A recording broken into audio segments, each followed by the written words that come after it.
If there's one thing everyone experienced frequently in their childhoods, it was the playground. Whether it be during recess, a day at the park, or, like every 90s kid, at Discovery Zone, everyone's had their fair share of fun on a playground. Going across the monkey bars for the first time, going down the slide belly first when you're not supposed to, making little sand castles in the sandbox. I could go on. So how exactly do you make a whole episode of Danger Rangers out of playground safety? PSAs for proper playground etiquette and safety, to my knowledge, have only ever existed in the realm of commercials. How exactly do you draw that out for 28 minutes? Well, Roche, God bless him, somehow found a way. Originally airing on October 13th, 2005, this is Where the Fun Never Stops. Bert is currently out on assignment in Boston, Massachusetts, field testing his newest invention in an effort to help out with the city's sudden rise of random blackouts. Wow! How's it work? These two units detect electrical surges, and this one tracks electrical shorts.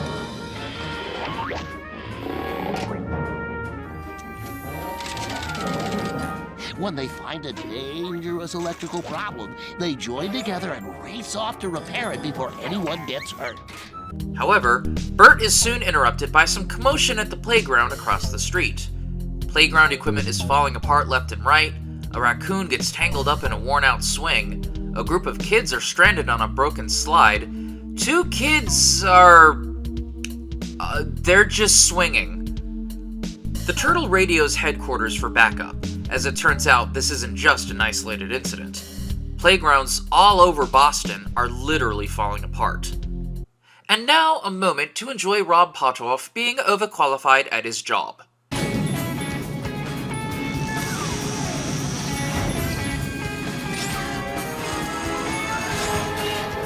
Hang on, kid. We'll get you down.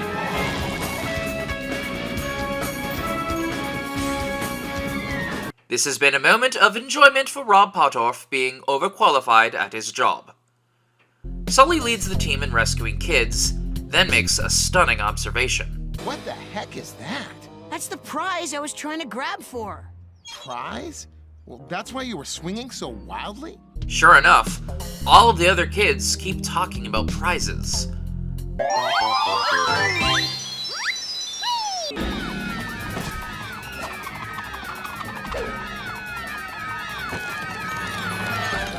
Last stop, everybody off! Well, that could have gone a whole lot worse. Hey, can you hear me? Oh! Okay, just relax, everyone. Is everyone okay? Oh, it was scary. I never want to play on a swing again, even if I could win that prize. And that makes 3 for 3 on Jason Marsden guest stars. One more and he gets a free t-shirt.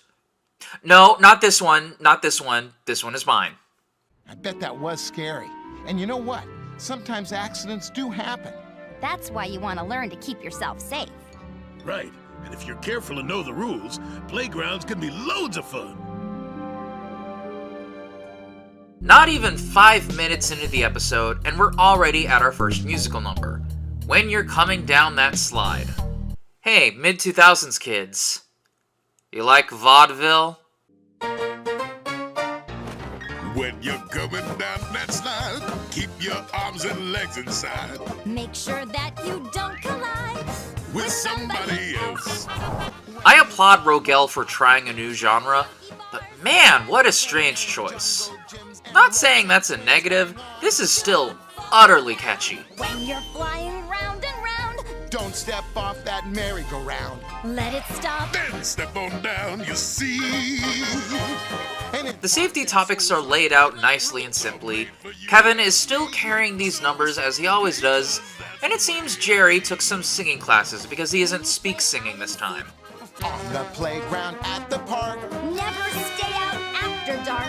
Know the time to disembark for home. I also love how this is presented like an actual musical number in a theater, or more likely, a school auditorium. I honestly have no notes here. You obey. As we cut back to the episode, the Rangers begin their investigation.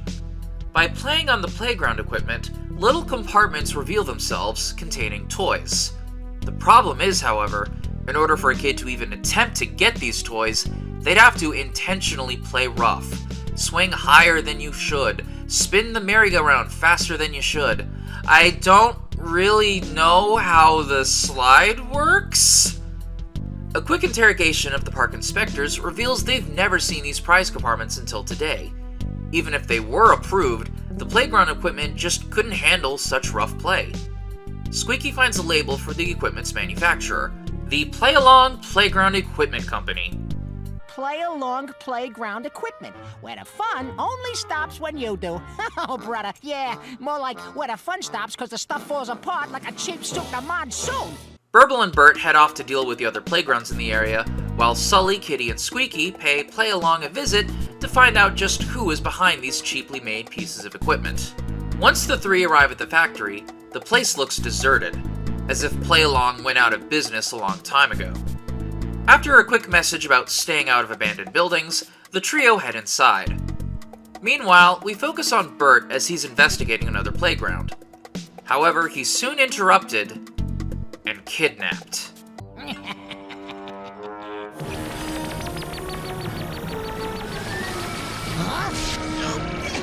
Let me go!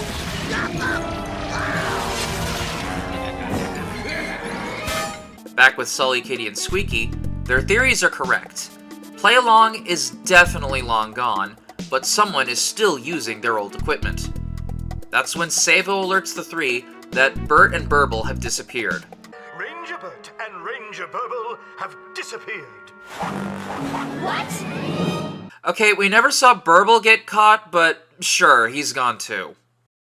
We have 3 new storyboarders attached to this episode: Garrett Ho, Elaine Hultgren, and Tom Mazzocco. Garrett Ho began his career with the 1988 Beanie and Cecil cartoon, then would be a main storyboarder for Adventures of Sonic the Hedgehog.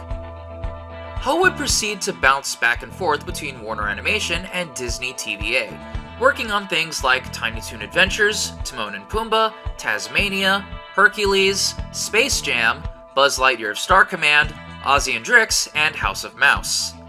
And yes, this includes 14 episodes of Chalk Zone. Outside of TV and movies, he also worked on the Donatello and Leatherhead miniseries of Ninja Turtles comics.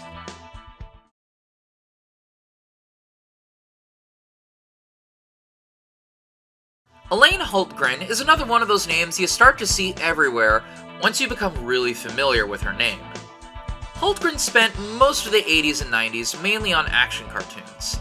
Thundar the Barbarian, Spider-Man, The Incredible Hulk, Mr. T, Teenage Mutant Ninja Turtles.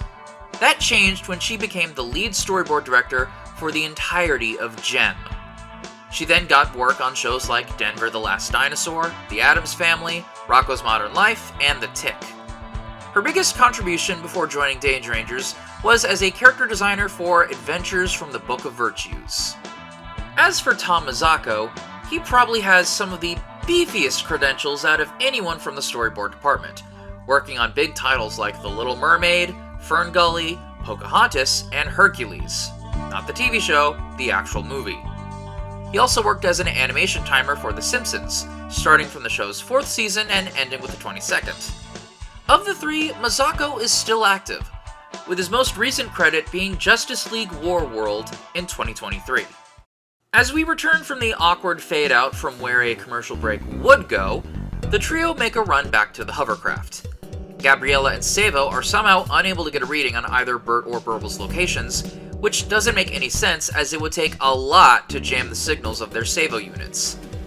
After some confirmation that Play Along's old equipment is in use at other parks, the 3 each find cable wires hidden inside. Sully decides the only direction to go from here is down. By following the cables, they'll find the mastermind behind it all. Unfortunately, Kitty and Squeaky suddenly go silent, the implication being that they got captured too. Kitty? Kitty, come in, Kitty! Squeaky, come in!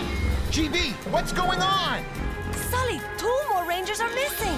Stay focused, Savo. Scan and rescan. And keep scanning. Yes, good idea. With Sully as her only connection left, Gabriella keeps a close eye on the seal as he finds the cables lead down to an abandoned subway tunnel. There are miles of wires coming from points all over the city. I'm coming to a split in the track. Head west, Ranger Sully. As Sully gets closer and closer to the last known whereabouts of Kitty and Squeaky, Gabriella's feed of Sully goes dead. All of the other Rangers, from her perspective, are now MIA. Ranger Sully! Oh dear, they're gone. They're all gone. Back with Sully, he finds himself inside a strange laboratory, only to be greeted by our villain for this episode, Quentin V. Manderbill, aka Rob Paulson's Jim Carrey impression, back for another round. Well, heidi-ho, what do you know? I've collected the complete Danger Rangers set. Quentin, please don't remind me that the only figures of the Rangers are currently in a museum in South Korea. Before the SEAL can even say anything, he's soon captured and joined with the rest of the Rangers.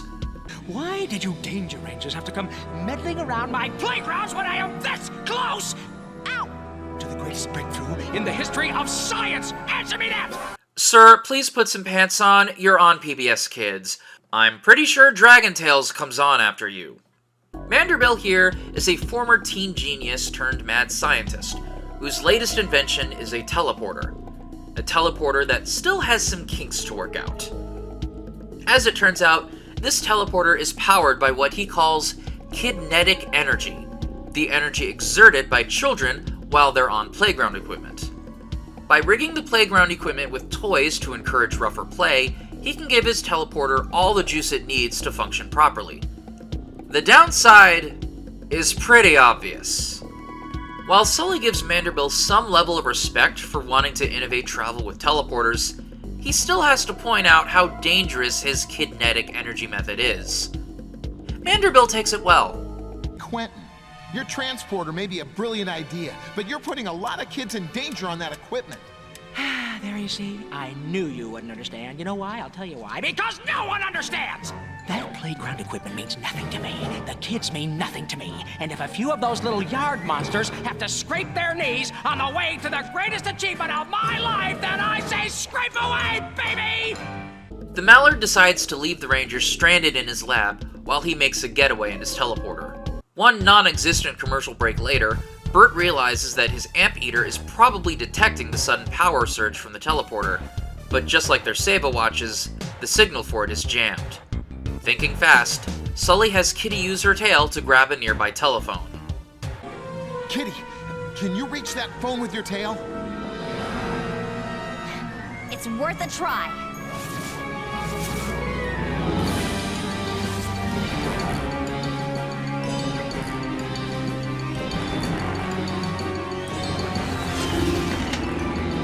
Kitty calls Gabriella and has her put out an APB for all of the junior Danger Rangers in the Boston area to get other kids to stop playing on playgrounds.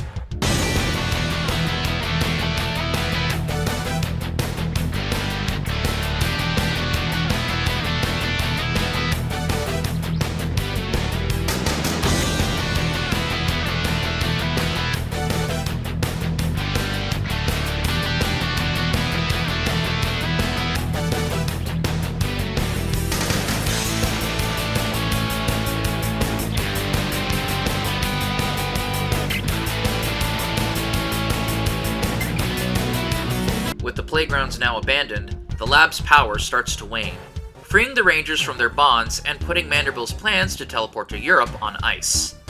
Manderbill may be down, but he's not out, claiming he can easily set up shop in other cities. Sully gives chase on his ATV as the Mallard flees on a hoverboard, while the rest of the team gives chase above ground with the amp eater. I'll reprogram the amp eater to track the electrical current generated by Manderbill's hoverboard.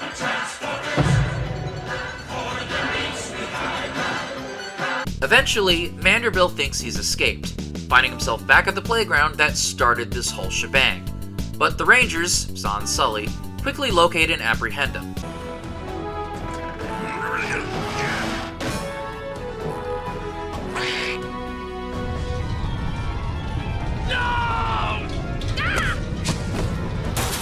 Sully eventually shows up, with the police right behind him.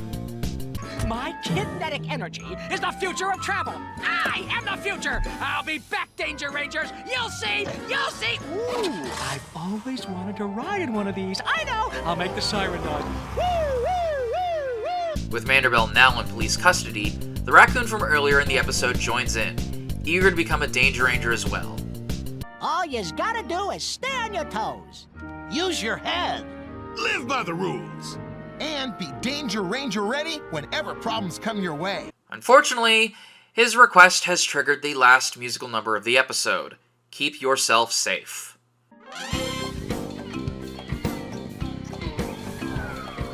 Keep yourself safe, keep it safe, safe, keep yourself safe. Keep yourself safe.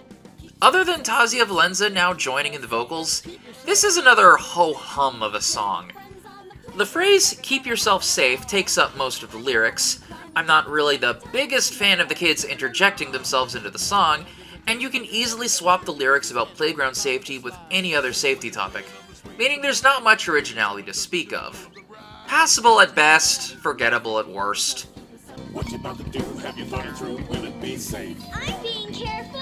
I'm being careful. And with that, the young raccoon is now an official Junior Danger Ranger. Turns out listening to one of their songs is all it takes. Oh, splendid, Ranger Sully. His name can now go up on our official Junior Danger Ranger roster for the whole world to see. Congrats, Kevin! You just doxed yourself. And now you can always be in touch with the Danger Rangers day or night. Oh, this is gonna end well. 3:28 a.m. This is Ranger Sully. Go ahead, Kevin. Ranger Sully! Oh, my Savo's blinking, and I was wondering if that meant you were calling me.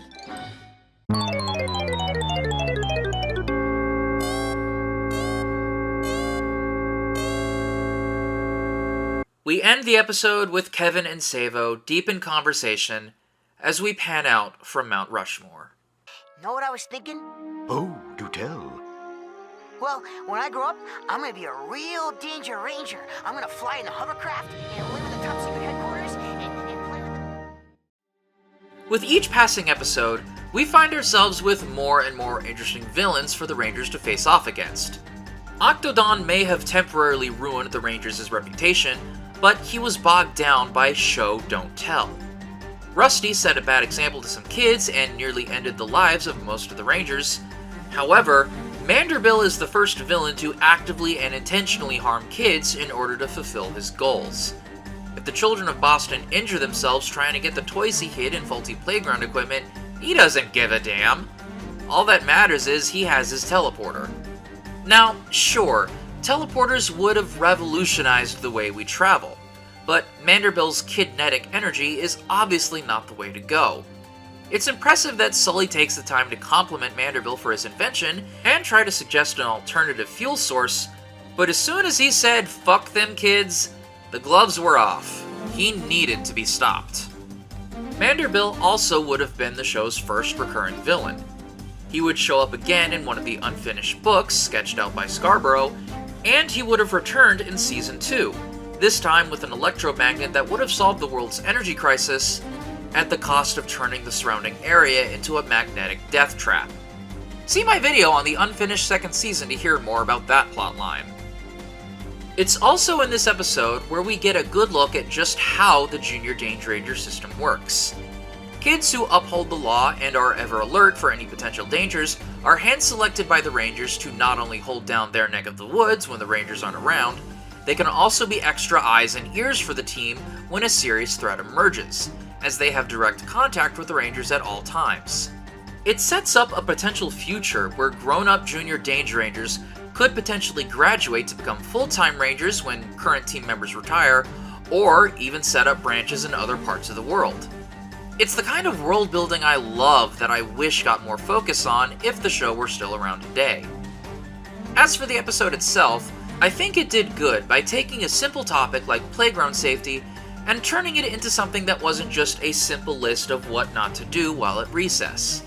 It's telling that the Rangers never exactly had a moment to just tell kids the do's and don'ts of playing on a playground. The actual plot took up so much of their allotted time that the actual playground safety topics were relegated to just the musical numbers. And that's not exactly a bad thing either. This episode sets the standard for how a Danger Rangers episode should work. Inciting incident, investigation into said incident, discovery of the villain explains their plan, Rangers have to get themselves out of a jam, and save the day. If there's any time left over, talk about the safety topic in an informative way. Now that's a danger-proof plan. Next time, two kids fuck around and find out in the most horrifyingly realistic way. Things are about to get hot.